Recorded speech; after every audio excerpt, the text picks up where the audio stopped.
Nama Bapa, Putra, Roh Kudus. Amin. Assalamualaikum, Assalamualaikum dan Shalom Alaihim. Kembali bersama dengan saya, Romo Aldo Tulung Alo. Ya, saya membawa ajaran dari Gereja Asiria, Jemaat Yahudi Kristen yang mulai dirintis oleh Rasul Thomas di Kerala, India, dan juga Rasul Tadeus di Mesopotamia. Nah, pada kesempatan yang baik ini, izinkan saya untuk membahas tentang ajaran Oneness yang diajarkan oleh Pendeta Joshua Tewu.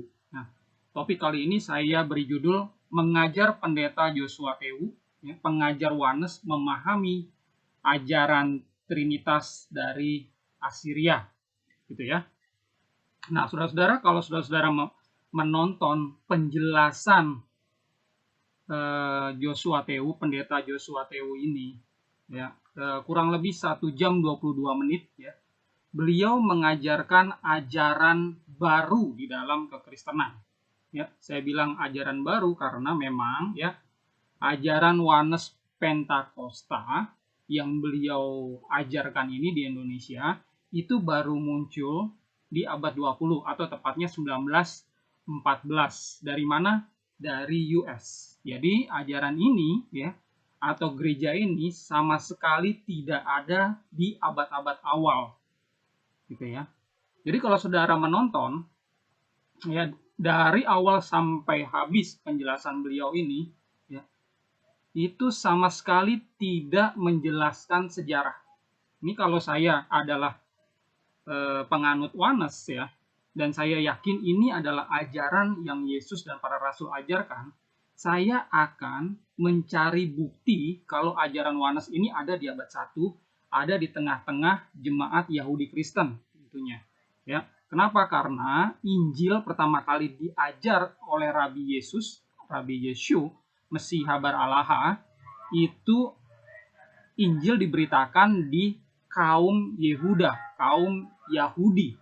Ya. Yesus berbahasa Aramaik, ya, mengajar dalam bahasa Yahudi ini, ya, di tengah-tengah bangsanya. Ya, sebelum Injil itu mengalir, ya, atau keluar ke bangsa-bangsa yang lain, ke budaya-budaya yang lain. Jadi saya akan berusaha mencari apakah benar ada ajaran Oneness ini di abad 1, ya, di tengah-tengah kaum Yahudi Kristen ini atau Judeo Christianity. Kalau ternyata ada, ya,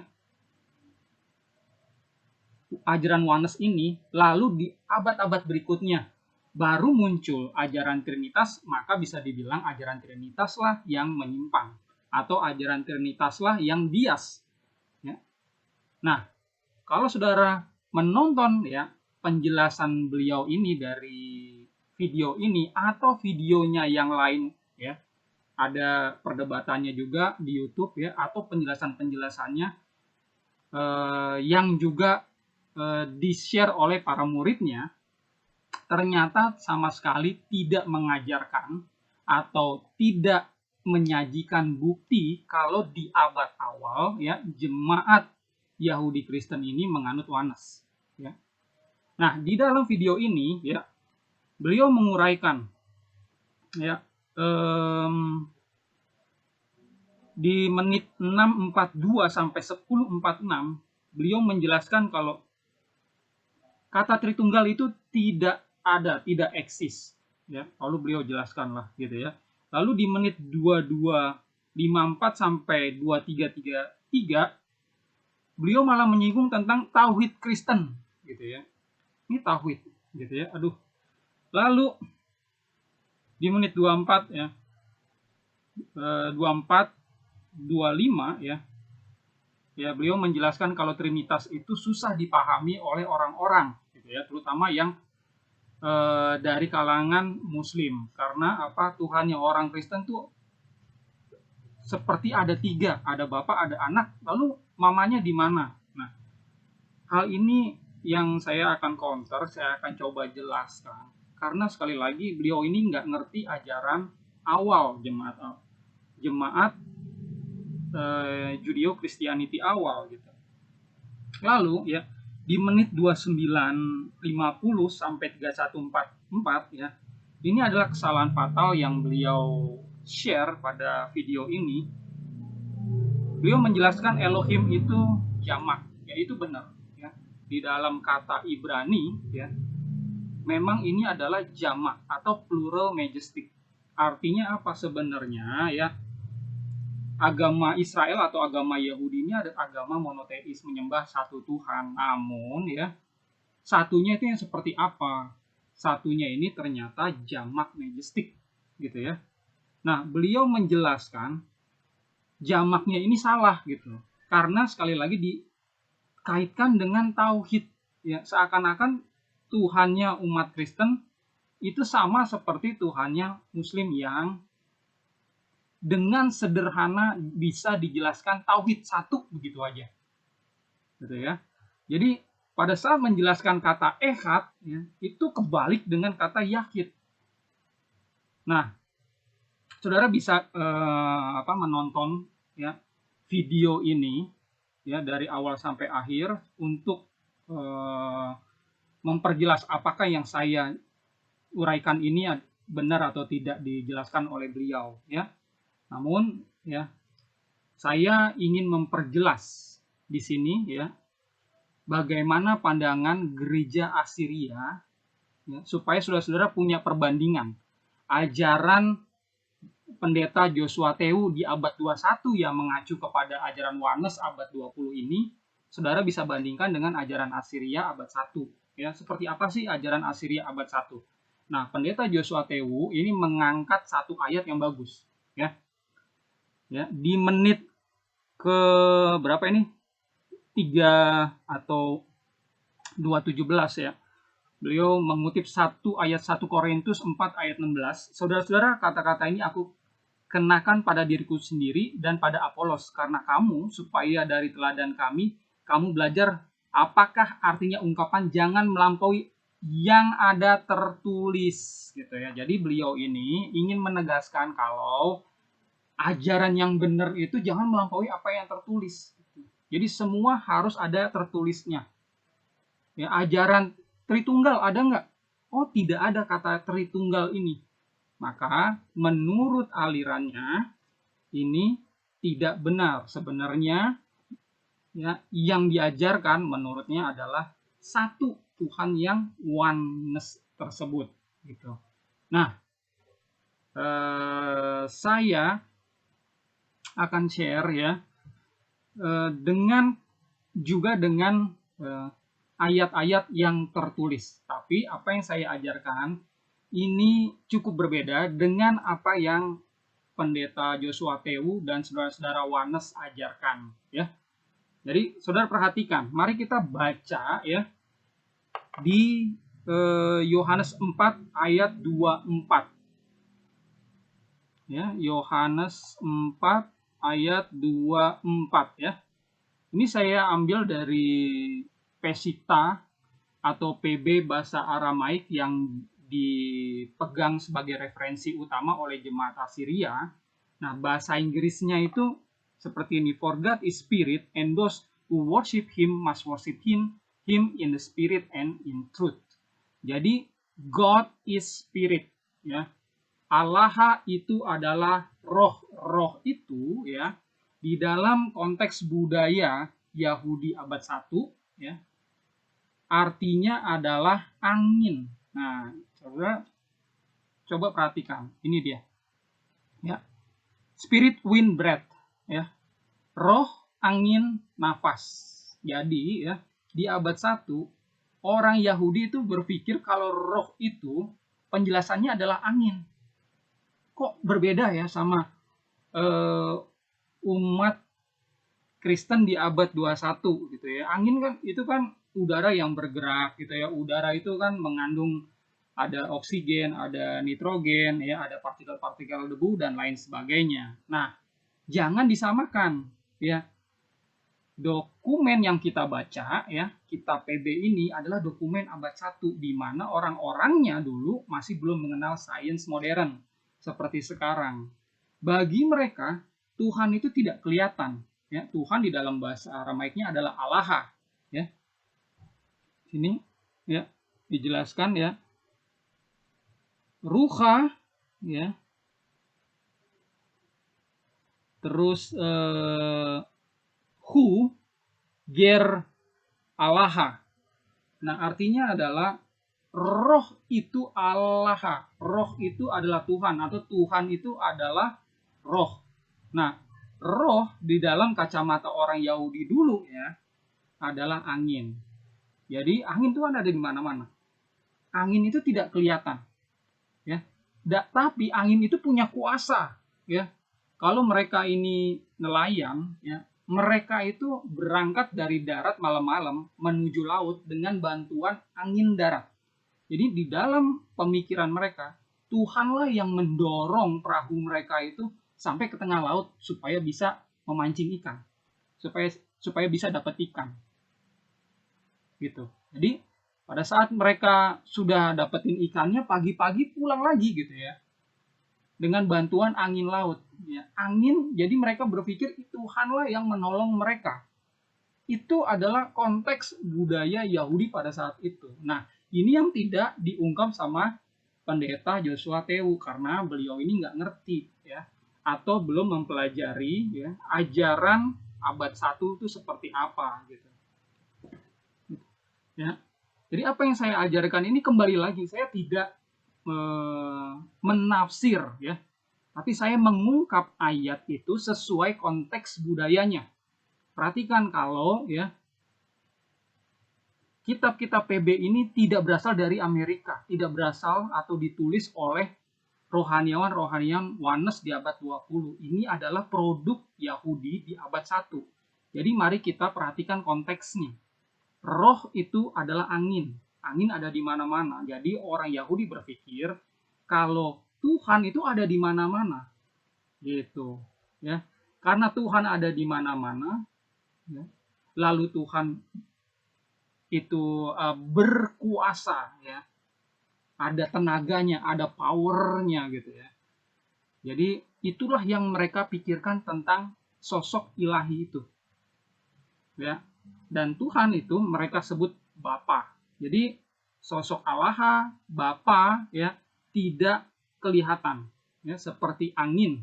Nah, pada saat beralah lahir, pada saat Sang Putra lahir, apakah semua angin itu masuk ke dalam rahimnya Maryam ya atau rahimnya Maria?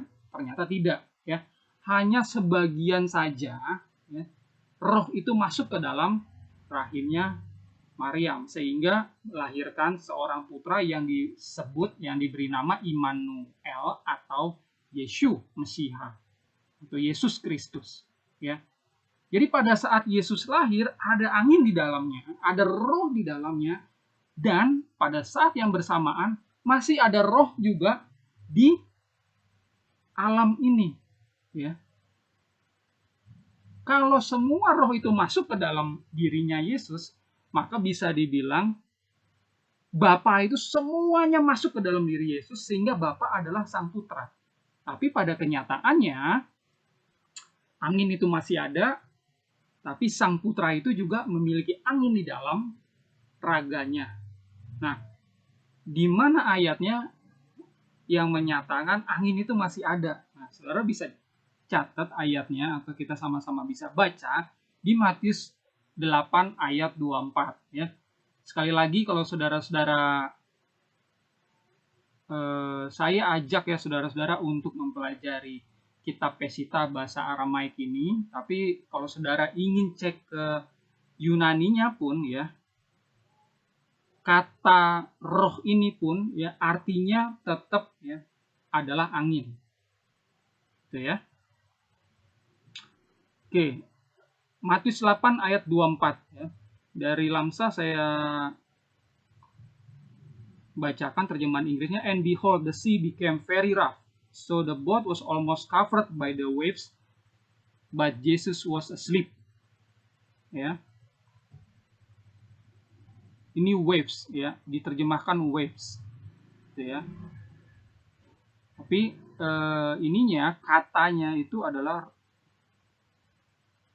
roh. Sorry, saya ambil ayat yang salah. Saya ambil di ayat 26. Oke, nah ini dia. Ada kata wind dan ada kata sea ya. Jesus said to them, "Why are you fearful, O you little faith?" Then he got up and rebuked the wind and the sea, and there was a great calm, gitu ya. Kata wind di sini adalah ruha, kembali lagi ya. Di sini adalah ruha atau roh. Jadi ini adalah kejadian di mana pada saat Yesus kecapean, dia tertidur di atas perahu ya. Dan pada saat itu terjadi angin ribut. Ya. Sehingga apa? Ada gelombang yang besar ya, airnya masuk ya, sehingga kapal itu atau perahu yang dia tempati dan para muridnya itu hampir tenggelam. Nah, murid-muridnya panik membangunkan Yesus gitu. Nah, sama Yesus dihardiklah angin tersebut ya, dihardiklah roh tersebut sehingga angin itu dan laut itu tenang ya. Ini bisa dibilang kalau ada roh yang ada di luar Yesus ya, dan roh ada di dalam Yesus, jadi ada dua gitu. Sehingga tidak bisa dibilang kalau Bapa itu menjadi Yesus ya, keseluruhan Bapa itu masuk ke dalam Yesus sehingga tidak ada lagi angin. Nah, sekali lagi apa yang saya sampaikan ini benar-benar letterlek, tapi yang membedakan adalah penjelasan saya adalah penjelasan jemaat awal Asiria yang secara turun-temurun diestafetkan. Nah, saya wariskan di abad 21 ini dan saya lestarikan terus. Gitu. Saudara-saudara ya, ada satu poin lagi yang cukup penting ya, di mana di menit 29.50 sampai 31.44 tadi saya sudah jabarkan di sini kalau pendeta Joshua Tewu ini menjelaskan hal yang salah tentang kata ekad ya. Ekad sama yakid aja beliau ini masih salah-salah gitu ya. Di dalam pengajaran Judaism, saudara mesti pahami seperti ini ya. Tentang misteri ilahi itu tidak dijelaskan dengan rinci di dalam kitab Tanakh atau kitab PL. Tidak juga dijelaskan rinci di dalam Talmud atau tradisinya Yahudi.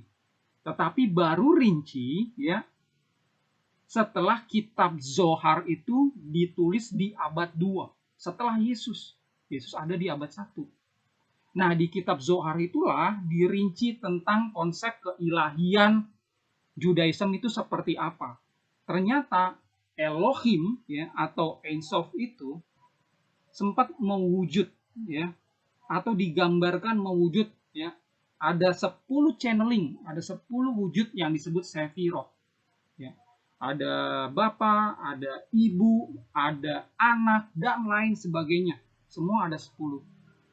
Dan tidak ada pengajaran Bapa sama dengan Anak. Jadi apa yang diajarkan sama saudara pendeta Joshua Tewu ini sebenarnya salah menilai ajaran dari Judaism. Ya. Dan beliau juga tidak tahu menau tentang ajaran Judeo-Christianity. Kalau di dalam Judeo-Christianity, ini kan Yesus yang ngajar sebelum ada kitab Zohar ini. Ya. Kitab Zohar ini ditulis oleh Simon Bar Yochai. Beliau ini adalah muridnya Rabi Akiva.